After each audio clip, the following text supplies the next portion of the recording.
E aí pessoal do Valor Digital, tudo bem? Aqui é o Vinícius, tudo jóia? Hoje a gente vai falar sobre tributação de criptomoeda. Se você ainda está em dúvida se precisa declarar ou se vai precisar pagar imposto, qual que é a diferença entre um e o outro, acompanhe esse vídeo que eu te explico com um olhar mais voltado para o direito tributário. Até alguns anos atrás, esse assunto não era regulamentado pela Receita Federal, mas recentemente ela editou a instrução normativa, que eu não me recordo o número, mas eu vou pôr aqui na tela, que é a instrução normativa para regulamentar a tributação e a declaração de criptomoedas. Então, hoje, no Brasil, se você tem mais que R$ 5.000 BRL a título de criptomoedas, você está comprometido a declarar essas criptomoedas. E declarar é diferente de pagar imposto.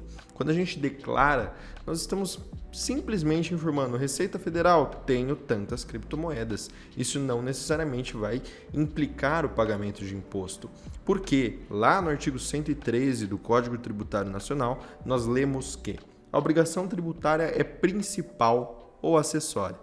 E isso nós vamos destrinchar e tentar entender o que significa ser uma obrigação principal ou ser acessória. Essa explicação sobre qual é a natureza da obrigação tributária está contida lá nos parágrafos desse artigo do Código Tributário Nacional. E o parágrafo 1º diz o seguinte: a obrigação principal surge concorrência do fato gerador, tem por objeto o pagamento de tributo ou penalidade pecuniária e extingue-se juntamente com o crédito. Primeira parte desse parágrafo do artigo 113 do Código Tributário Nacional.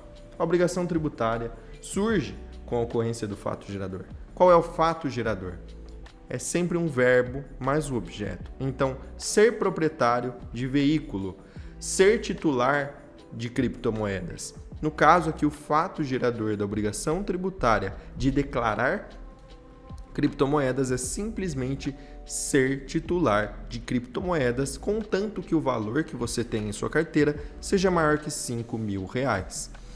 A obrigação principal, observem, é sempre o pagamento do tributo ou de penalidade pecuniária. Portanto, nós só vamos ter a obrigação acessória quando nós tivermos que declarar as criptomoedas.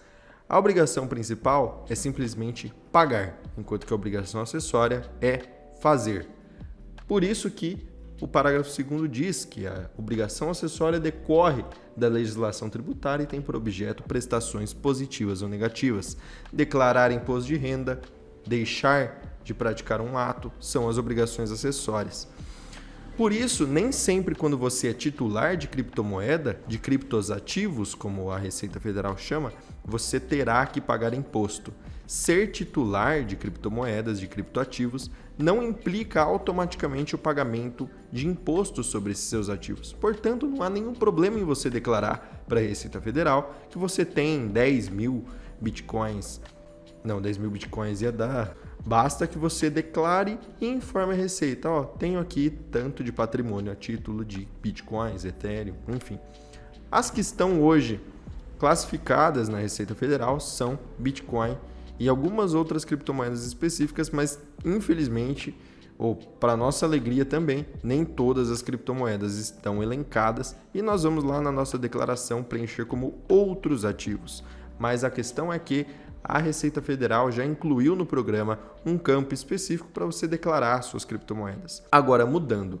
Cumprida a obrigação acessória, que é simplesmente declarar a criptomoeda. Quando que eu vou ter que pagar efetivamente o imposto sobre aquilo que eu tenho de criptoativos? O imposto será pago simplesmente quando você tiver o que nós chamamos de ganho de capital. E o ganho de capital é muito recorrente em imóveis. Quando, por exemplo, eu compro um imóvel por R$ 100.000 e quando eu vou vendê-lo, ele já está valendo 150, 200 mil reais. Sobre esse saldo acrescido ao valor que eu paguei originariamente, nós temos o chamado ganho de capital, que é tributado na declaração de imposto de renda. Então, caso você tenha um lucro específico na negociação de criptomoedas, esse lucro será tributado, porque esse lucro é o que nós chamamos de renda. E, como nós estamos tributando a renda através do imposto de renda, estaremos pagando tributos sobre esse valor que se sobressai. Qual é esse valor? Nós só vamos pagar imposto de renda sobre negociações que gerem lucro se o nosso lucro for superior a R$35 mil. A receita foi bem generosa, porque R$35 mil é um valor legal para você ter de renda ao longo dos meses. Então, se você teve, num mês específico, lucro acima de R$35 mil, você precisa entrar no programa específico para declarar a renda que você obteve, colocar qual foi seu lucro específico e vai gerar uma guiazinha para você dar dinheiro na mão do papai Estado. A questão é que, se a gente ficar sem declarar criptoativo, o que acontece? Daí nós vamos para o parágrafo 3º e último do artigo 113 do Código Tributário Nacional, que diz que a obrigação acessória, pelo simples fato de sua inobservância, converte-se em obrigação principal, relativamente à penalidade pecuniária. Isso significa que a obrigação acessória, que é fazer, declarar, mostrar para o Estado quanto eu tenho de criptomoeda, simplesmente por eu ter inobservado-a, vai gerar uma penalidade pecuniária. Quando nós estamos falando de pagar, estamos falando de obrigação principal. Então, o que o parágrafo 3º desse artigo diz é que, se eu não observar a obrigação acessória, que é declarar a criptomoeda, ela vai se converter numa penalidade pecuniária. E aí sim eu vou ter que pagar imposto porque eu não declarei. Então, o fisco é muito esperto. Ele abre uma possibilidade para você declarar. Foi sim generoso, colocando essa renda bacana aí de R$35 mil, mas ao mesmo tempo ele te cerceia muito na sua capacidade de esconder os seus ativos. A única possibilidade de você dar um calote no fisco é se você tiver tudo armazenado numa cold wallet e isso ser irrastreável.